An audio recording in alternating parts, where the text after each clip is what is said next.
What was our title again? I can't remember. Our title is something really great. It is... Didn't you write it down? I did, but I had to scroll back. Leave this in. This is who we are. Like it or leave. just let the people see. Let them see. Warts and all. That's right. Conservatives can't stop losing. And here's why. This is Podcast is Broken. My name is Brittlestar. My name is Steve Boots. And my name is Lisa. Look at that. We're all here. And, your special guest is gone, Steve. Oh, she's still there. Hang on. Is she? Oh, No, I shouldn't have said never anything. wake the baby. Okay, so for those who are confused at home, That was Steve's wife he was talking to, who lies on the floor when he podcasts. the reason why I look very tired is because my lovely wife and I got a puppy. She'll come into frame in a minute. Her name is Princess Peach. She is half corgi, half golden retriever. So she is shaped like a corgi. She got a big puffy corgi butt. Yeah. And she looks exactly like a golden retriever. She looks like a corgi disguised like a golden retriever. It's the best of both worlds. So my wife and I have been looking for a dog for a while. And on Monday afternoon, she sent me a photo of this dog at the Humane Society because she walks dogs there. And because my wife is an angel, of course. Oh. Well, she and her parents listen to this, so you know. Right, exactly. Bonus points. Exactly. But so she found the dog. And so the Humane Society opens at noon. And so I was like, well, I'm going to line up to make sure that I get the dog and that nobody gets there before me. And so my wife was like, yeah, you only have to go like 15 minutes early. I'm like, I make my own schedule. I am going like a full 45 minutes, hour early. So manly. There were 13 people in line behind me for this dog. For that one dog. 13 people wanted that dog because Wow. she's a puppy. Yeah. She's like a really sought after breed. Doesn't smoke. And like non-smoker. Low kilometers. Oh my Low God. kilometers. And like, I don't know how we won the puppy lottery. Like she's a puppy. She's busy and tries to steal everything that isn't nailed down. But like, she's already potty trained. She hasn't gone inside the house. Like, Really? she walks without pulling the leash. She doesn't bark. She's like genuinely a perfect dog. Wow. She sits there for 4 solid hours, just hanging out while I stream. And we go for a walk before and walk after, and she's a happy gal. It is wild. But like volunteering at the Humane Society, wouldn't you get like first dibs? You'd think so, right? Isn't that how it works? No? Okay, so Did she just wear a big coat one day? Didn't she The take 3 tail. dogs out for a walk? Why is there only 2 here? I think they have some challenges maybe with like cynical volunteering, like people just volunteering to get the inside track on the Oh, right. Oh. They got their dog and they're out. Yeah. And so I think it's maybe just meant to mitigate that. But like, as far as I know, they don't have any sort of like special treatment stuff. But like, yeah, because of course my wife was like, can we just maybe get the papers in? They're like, no, you really can't. I'm really sorry. Wow. Can't just put a post-it note on the dog. Exactly. Saved. I don't know, man. Saved, exactly. It was just wild. I could not believe, because I was like, I must be silly for showing up this early. Like I just got a coffee and a bagel and sat there and scrolled on my phone for a while. So did you have to push people out of the way? Like what happened that you got this dog first? That you got They the paper just first? lined up behind me and nobody really talked about what they were doing. Okay. Wow. So was there like disappointed children behind you? Or was it just very adults? heartbroken, devastated. And there's Steve just walking out.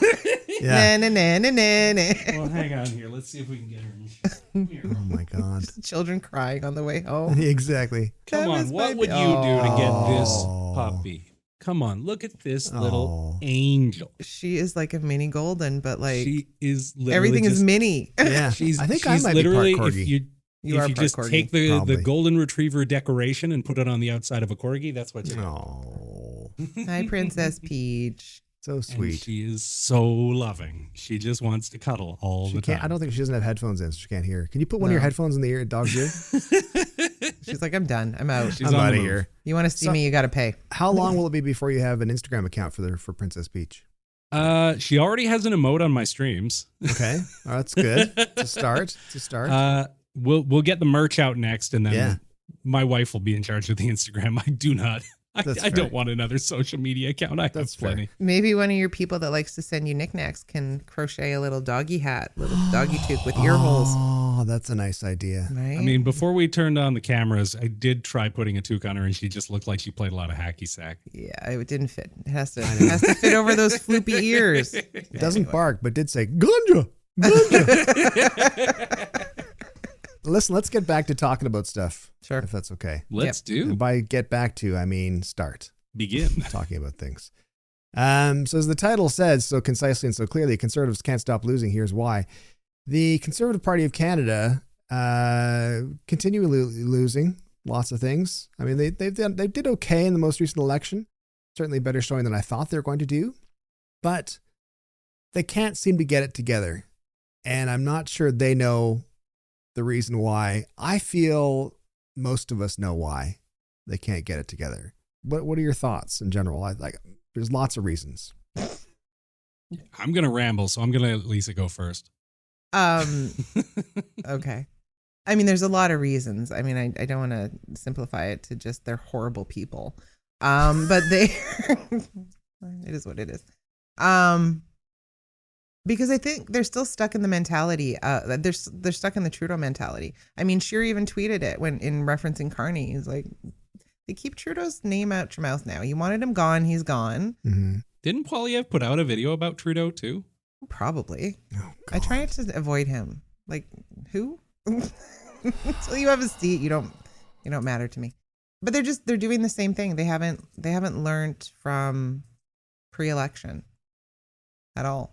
So, and then you have Scheer with his size 14 boy shirt.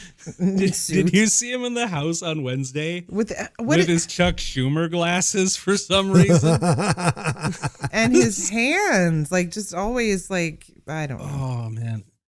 Okay. So I have so many reasons why the Conservatives are not turning it around, but I think the biggest one, honestly, is that even though they lost, they're acting like they won.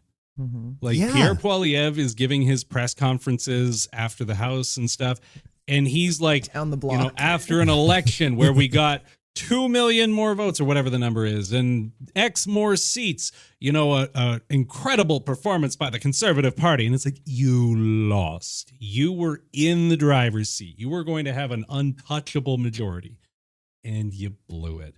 But they don't seem to acknowledge that, at least in any material way. Like, they keep making excuses. They keep sort of defending themselves. But also, what have they actually changed? Like, what have they actually done differently? Like, all the same people are in place, despite, the many calls to replace, I think it's Jenny Burns, the campaign manager. Yeah, Mm-hmm. yeah. There's lots and lots of calls to do that. And frankly, when a campaign loses, it's probably a conversation worth having, but it seems like it's not going anywhere. I thought that was hilarious with the conversation about this, Jenny Byrne. Why did we lose this election? Jenny Byrne. That's why we lost the election. It's like, maybe, kind of.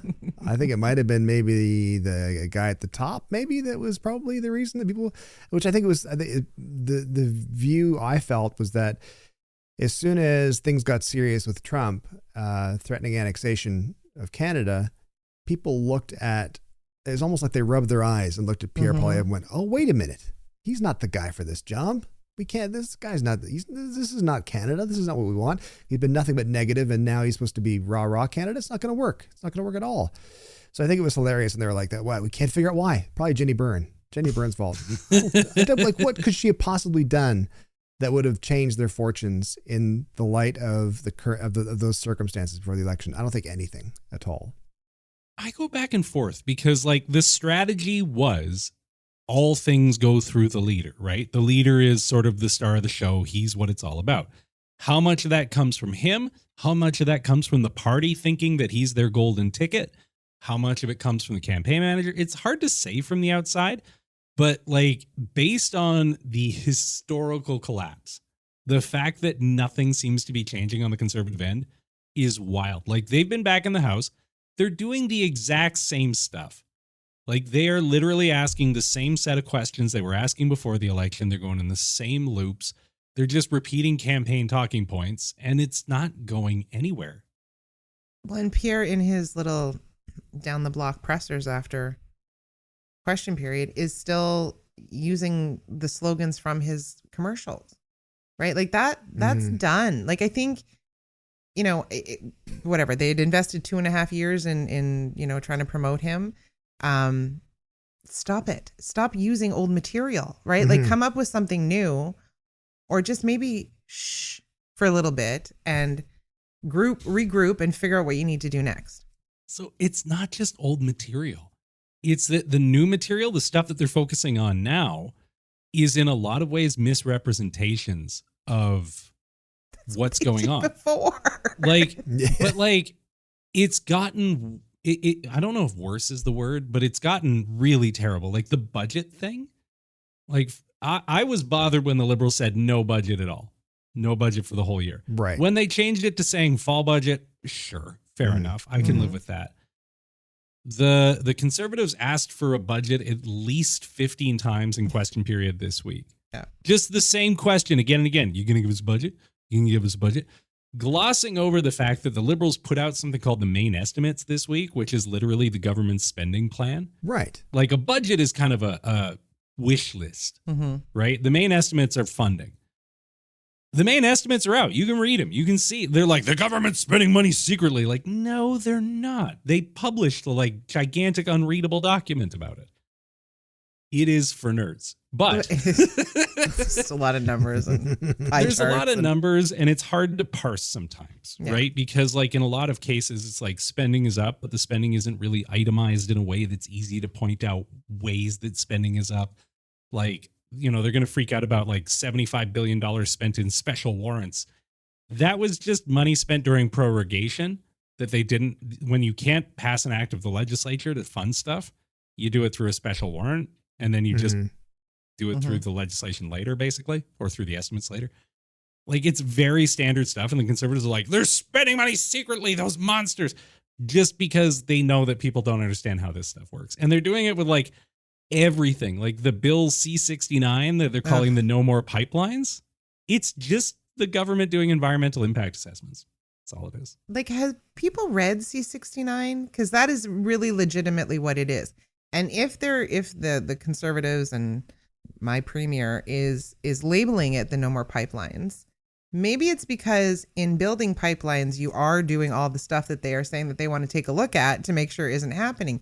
It doesn't mean that pipelines can't happen. You just have to do it in a different way, right? That's the whole point of it. But, Liz won't give us a pipeline. I would also like to point out that historically, Harper waited 6 months before there was a budget. So why are they freaking out? So Harper, if I remember right, after one election, got his out in about 100 days. And after another election, he got it out in about 7 months.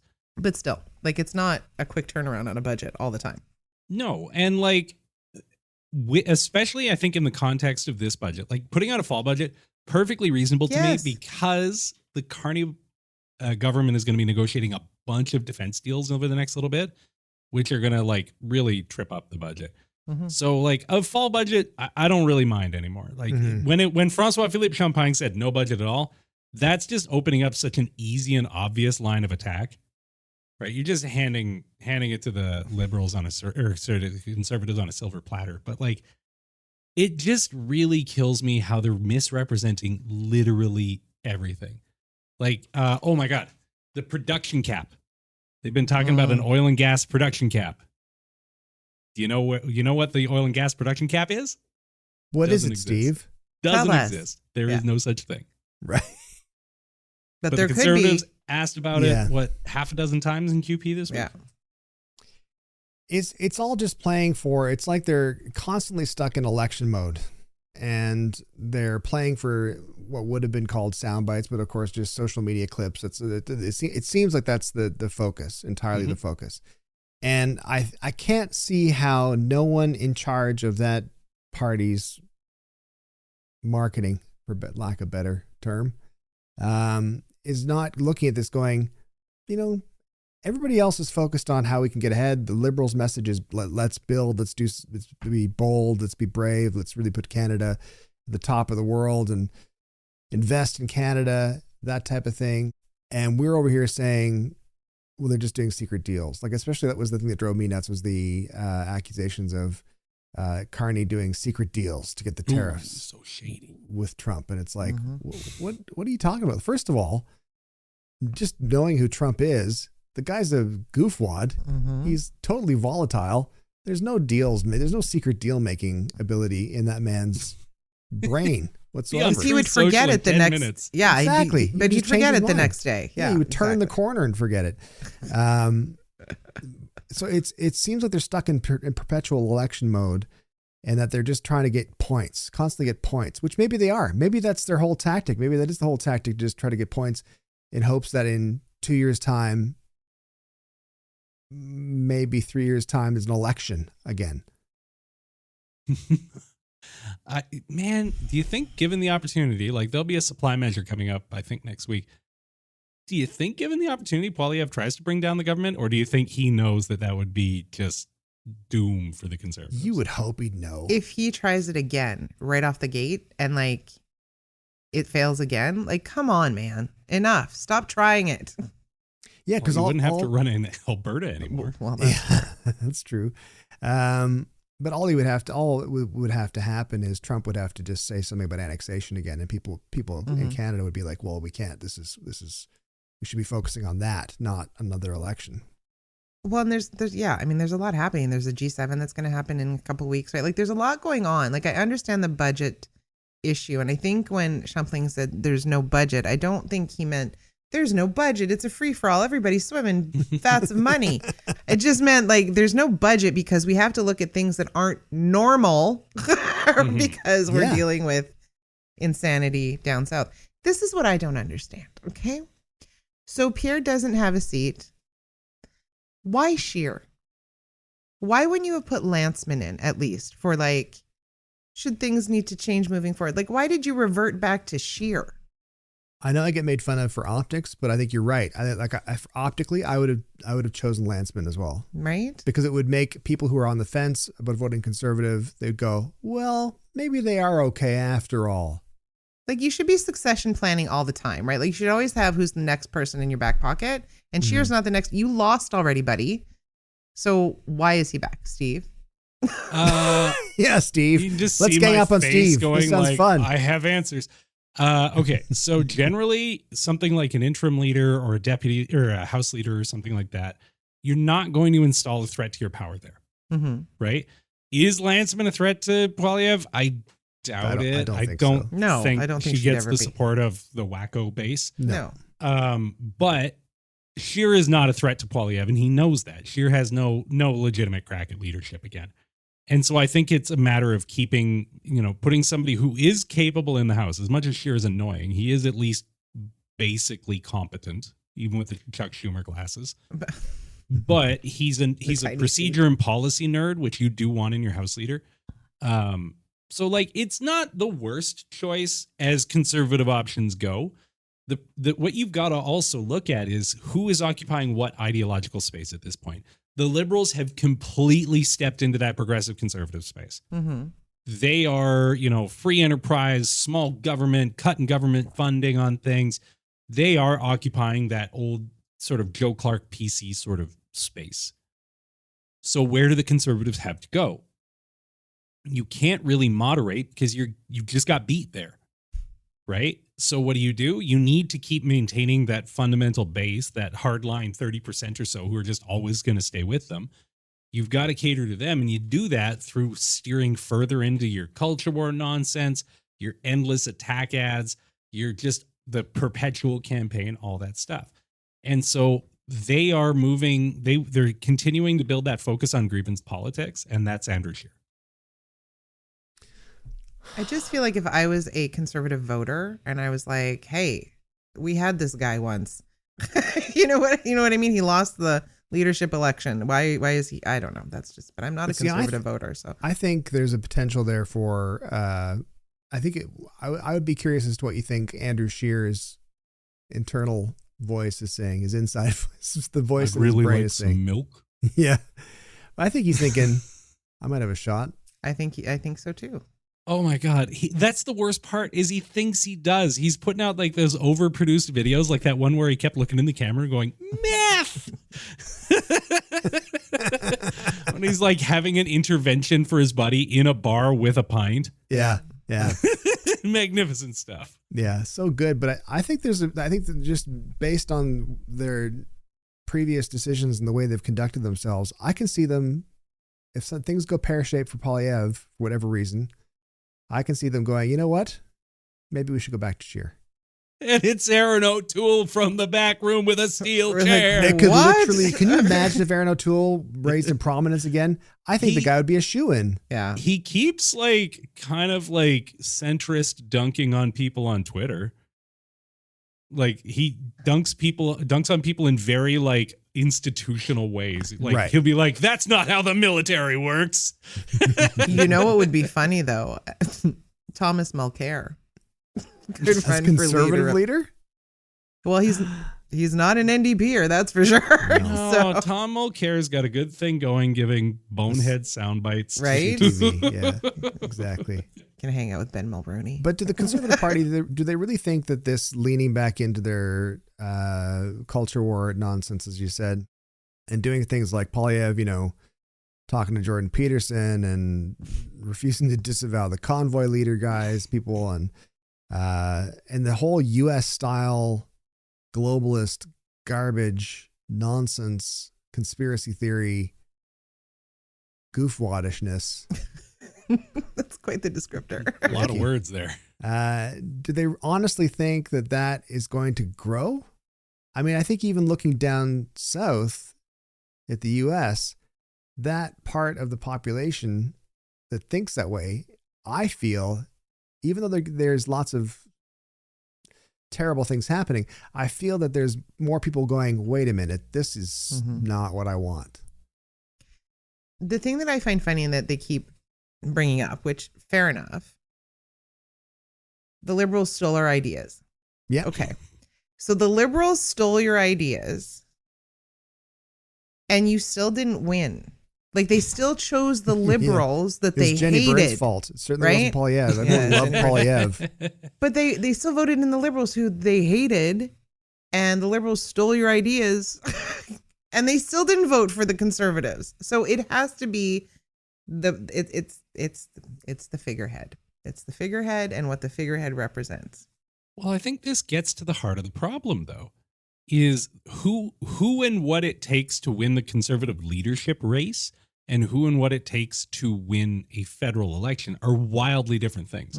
Poilievre built a machine to dominate the Conservative Party, right? He won that leadership race resoundingly, right? And like not only won, like chased his enemies out of town, right? And so he used that exact same sort of approach in the federal election, like the same like full media blitz, posting videos of him with lumber, all of and apples. Yeah, the wolf and down an apple thing, the sort of confrontational, sort of like 20-year politician acting anti-establishment, like the whole bit. It worked great to shore up the base, but I really think that huge segment of the population who just wanted to vote for not Justin Trudeau just they flirted with it, but they didn't actually like what he was saying. They just liked that he wasn't Justin Trudeau and seemed like a viable alternative. And as soon as a different viable alternative showed up, they just flocked to it. They voted for not Justin Trudeau. Right? I mean, did you see his shoes? That monster. His running shoes in front of the king with his mom there too. That he's known since he was in diapers because him and his mom used to hang out. Like, it's so funny when people are like, he's going to offend the king. It's like, I'm pretty sure he's like on a first name basis with the king, folks. I'm sure they I don't text. think he cares. Yes, exactly. Chucky Dubs. That's what he calls him. What's up? Chucky Dubs. But of course, that brings up a good area of discussion for how a lot of the conservative talking points and the nonsense, like bringing up the budget a gabillion times in question period, is then amplified in certain media as if it's news, as opposed to someone saying, this is garbage. Like this is just dumb. When you see the headlines that are like, liberals are corrupt, conservatives say. Yeah, right? Yeah, exactly. Nice. Small writing. Yeah. Says conservative insider.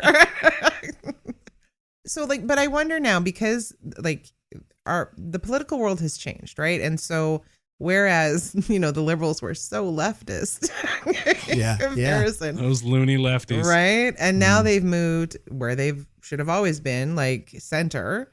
Mm-hmm. But the population voting for these parties has some wackadoodles on one side. Does the Conservative Party, because like, as you said, they can't go moderate, they can't move to the center or else they're just going to be the same. How do they appease that base that is so far right?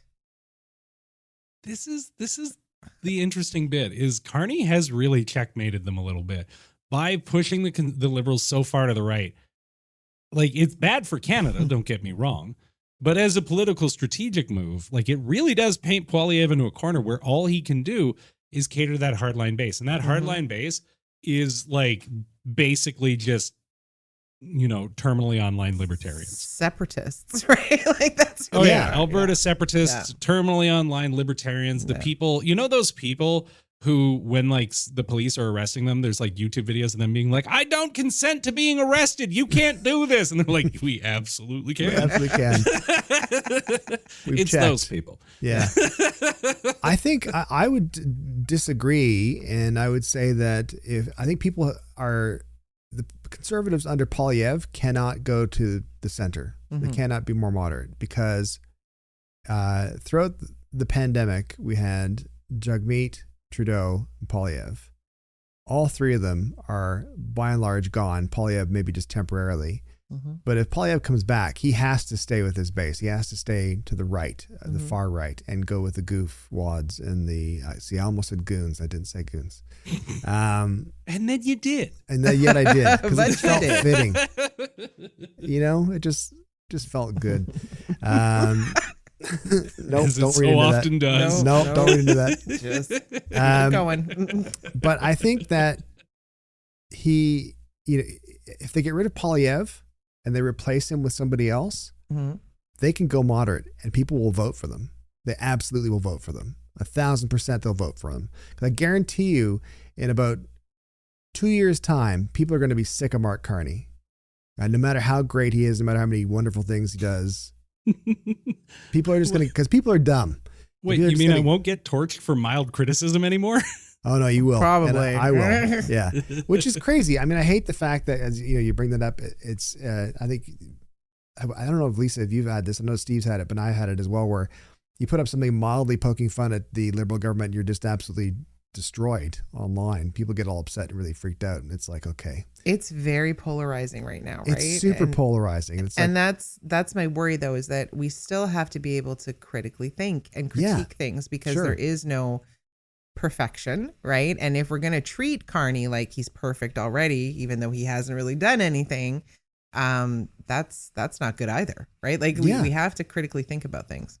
But I think, you know, that Carney is the guy for the job right now. I think he's the perfect choice right now. I think he's going to do a great job for what we need to do currently.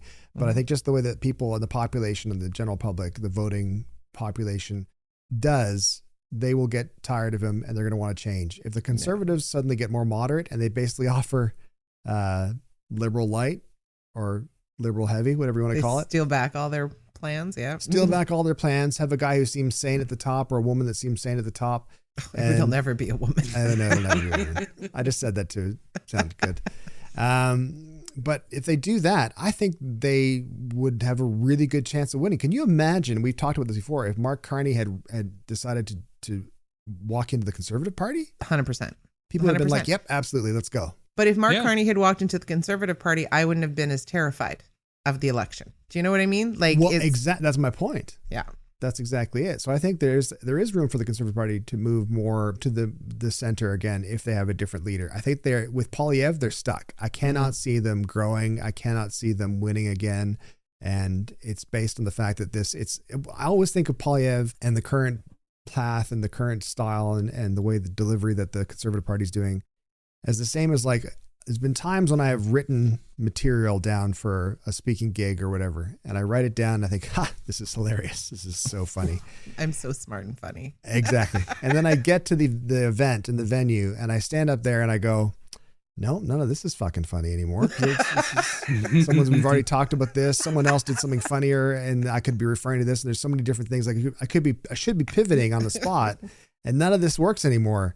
And I always think of that with Poilievre. It's like he's been rigidly trained in one direction, and the Conservatives have been rigidly trained in one direction, and now they have to pivot, and they can't. They're unable to pivot out of that. It's like they've got, well, it says in the script, we're not, it's like someone doing from a call center, calling you up and just riffing.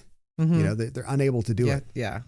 So I think one part of it, though, is it's really important to note is that people now get to see in the States what this sort of hardline conservative libertarian sort of policy does and how much it hurts. Right. And it's just beginning. And so the Conservatives have a huge problem in that they know that outside of basically big businesses and resource companies, their policies are harmful. They are aware. They just want it harming the people they want harmed.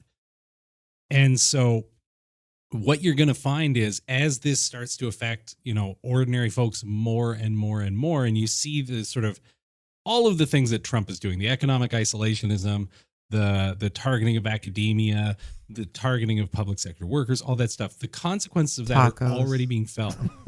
That's the so tacos. Funny.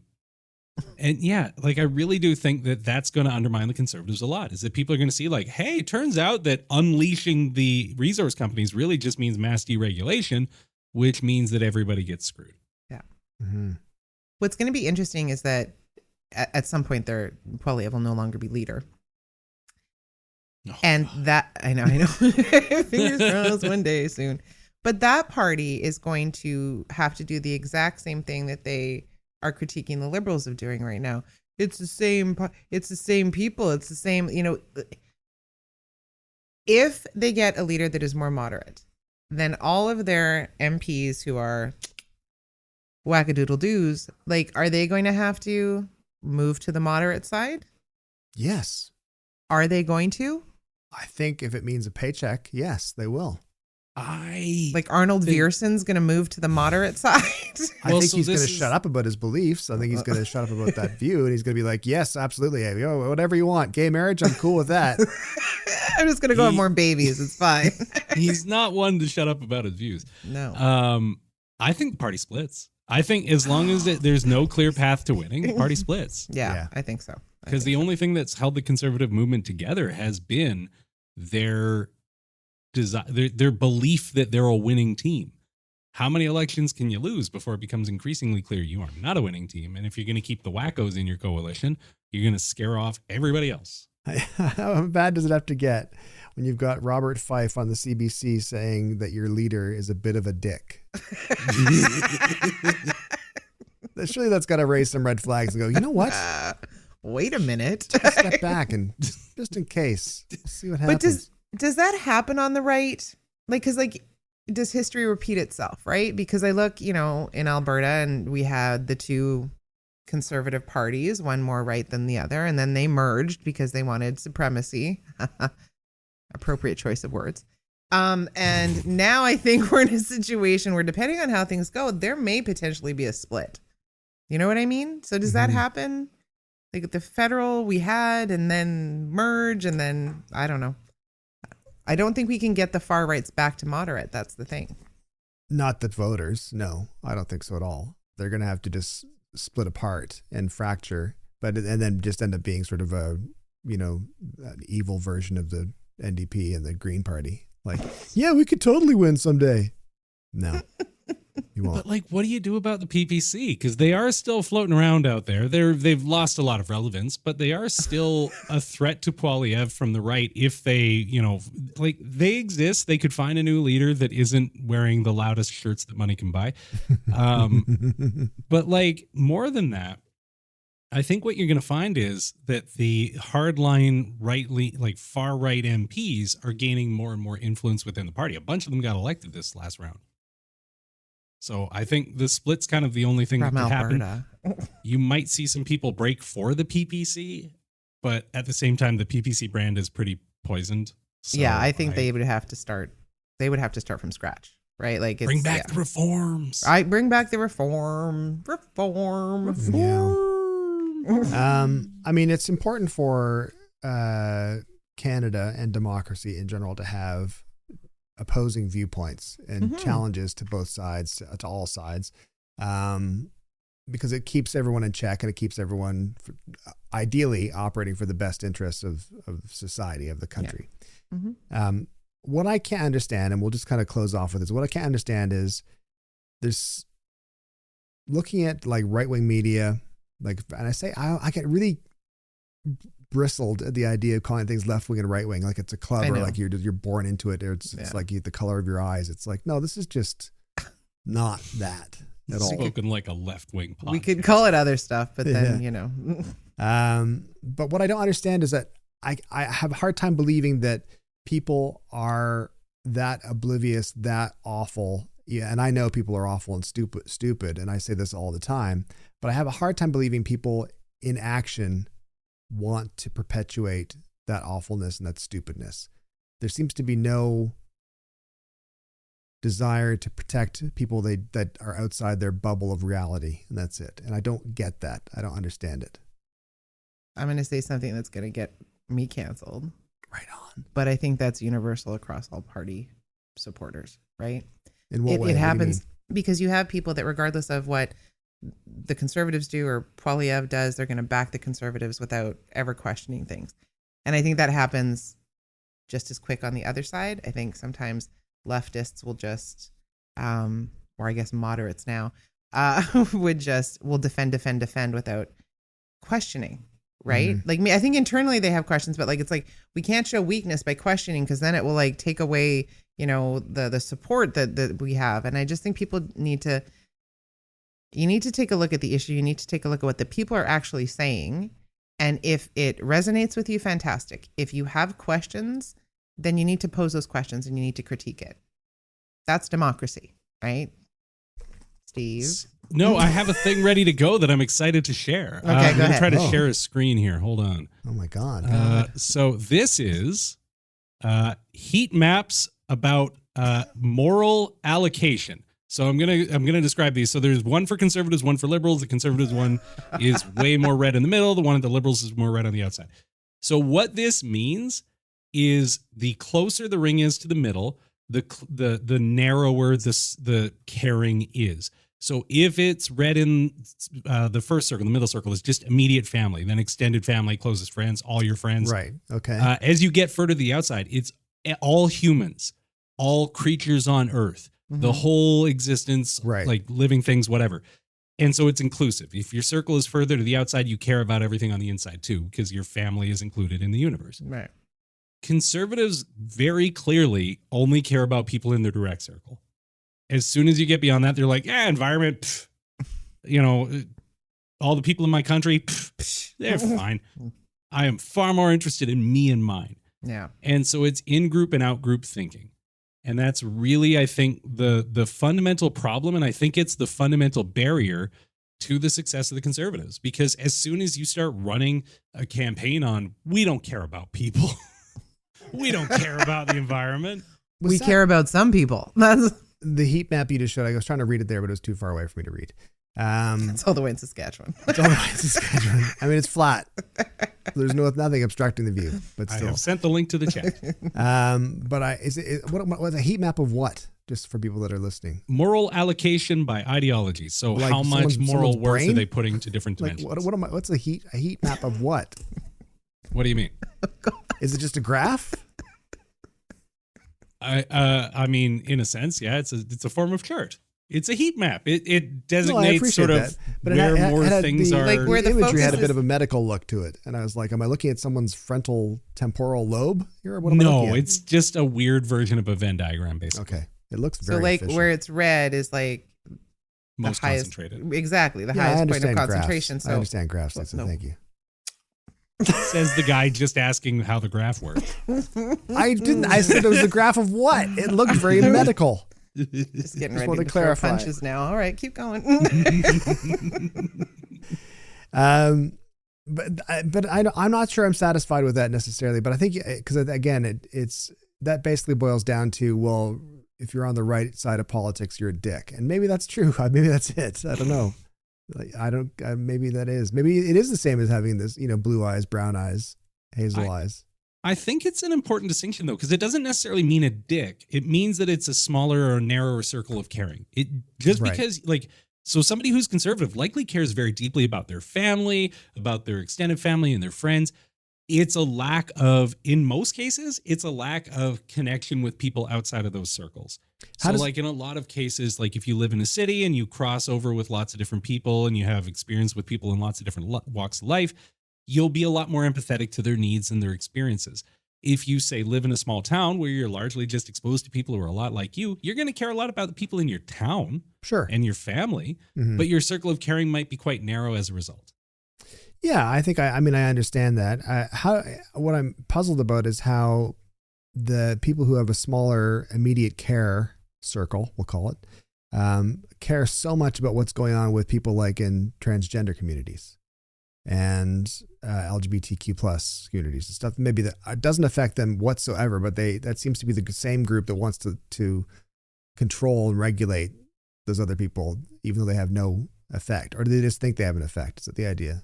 But I think when we're looking at the conservatives, if we're labeling them the Canadian conservatives, like that's the spectrum within the conservatives, is that you have a lot of people on one side that want to legislate and mandate everything for everybody.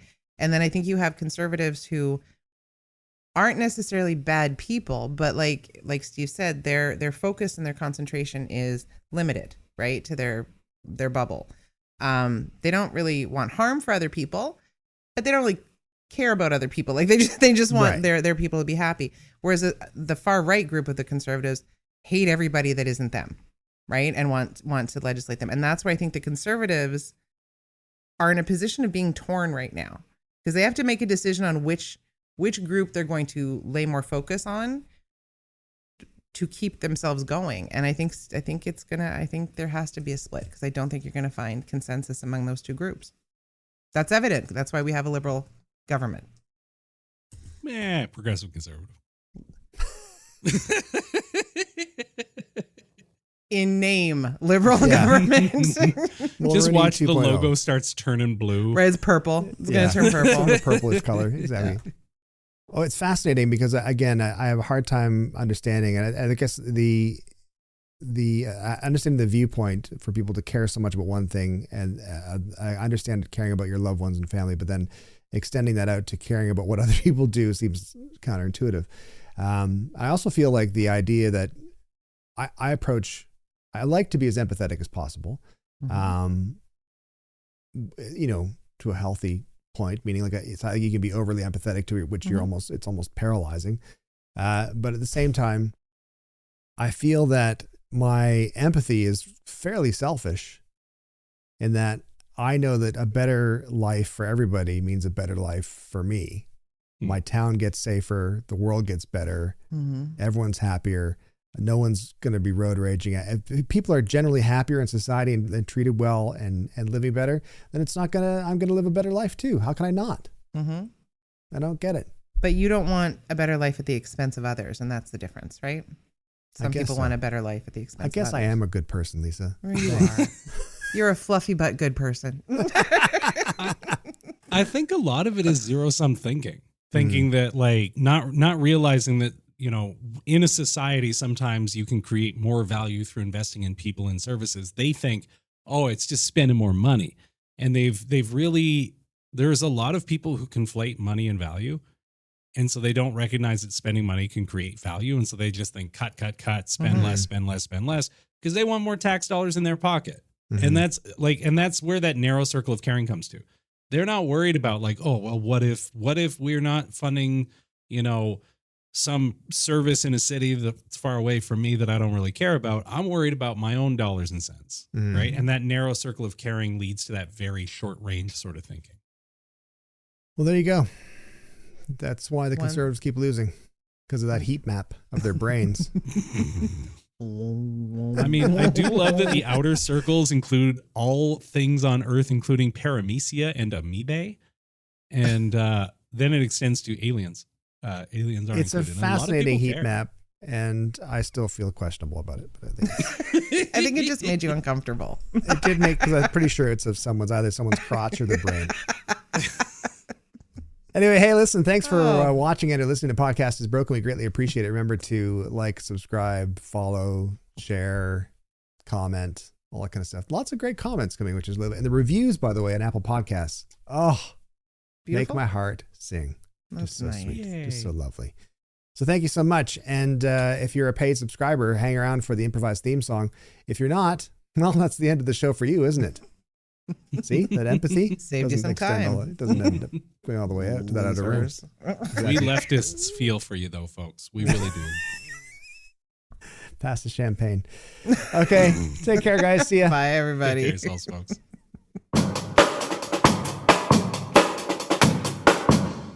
You can find past episodes and more at podcastisbroken.ca or your favorite podcast platform.